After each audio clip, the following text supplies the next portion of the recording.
وہ دھوپوں میں تپتی زمینوں پہ سجدے، سفر میں وہ گھوڑوں کی زینوں پہ سجدے، چٹانوں کی اونچی جبینوں پہ سجدے، وہ صحرا بیاباں کے سینوں پہ سجدے۔ السلام علیکم، میں ضمیر احمد انصاری اور آپ دیکھ رہے ہیں زیڈ نیوز۔ میری آپ سے گزارش ہے کہ آپ نے اپنے چینل زیڈ نیوز کو سبسکرائب نہیں کیا ہے تو ابھی کریں اور ساتھ میں دیے بیل آئیکن کو بھی دبا دیں، جس سے ہماری آنے والی سبھی ویڈیو کے نوٹیفیکیشن آپ کو ملتے رہیں۔ شکریہ۔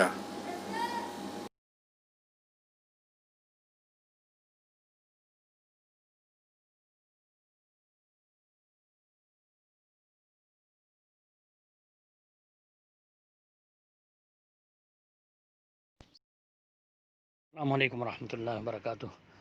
بھائی، شریعت کا حکم یہ ہے اس تعلق سے کہ انتقال ہونے کے بعد میت کا جو بھی قرض ہے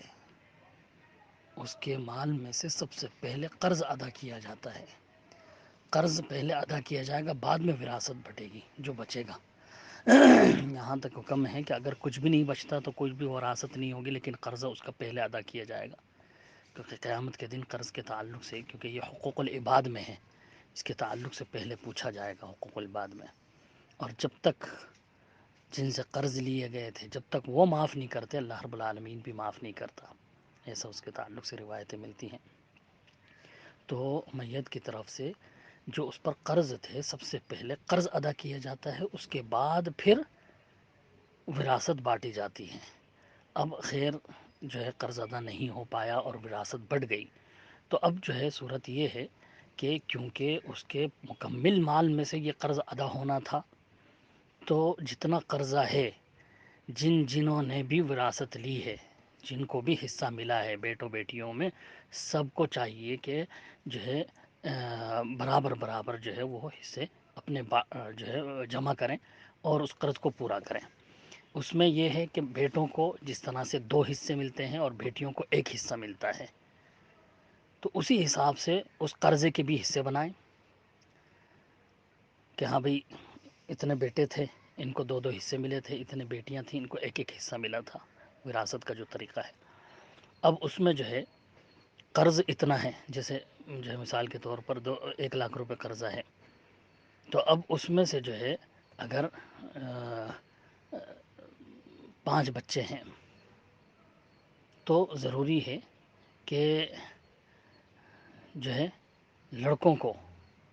اگر صرف لڑکے ہیں تو 20 ہزار روپے جمع کریں گے برابر برابر، اور اگر لڑکیاں ہیں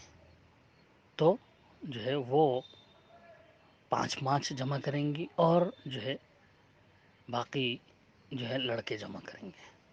کیونکہ ان کو کم ملا ہے وراثت میں، لڑکیوں کا 1 حصہ ہوتا ہے، تو اسی حساب سے جو ہے ان کو کم جو ہے آدھا ادا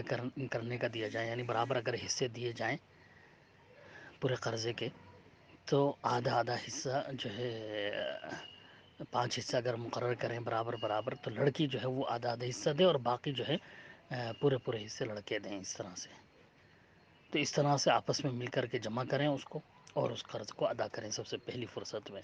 کہ یہ بہت ضروری تھا اور یہ پہلی فرصت میں کر دینا تھا۔ ان کے انتقال کے فوراً بعد جو ہے ان کا قرض ادا کرنا تھا۔ اللہ کے رسول صلی اللہ علیہ وسلم نے تو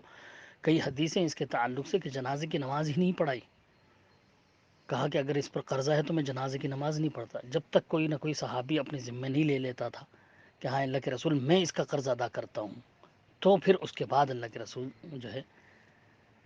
نماز جنازہ پڑھاتے تھے۔ بلکہ ایک روایت میں آتا ہے کہ جنازہ آیا اللہ کے رسول کے سامنے،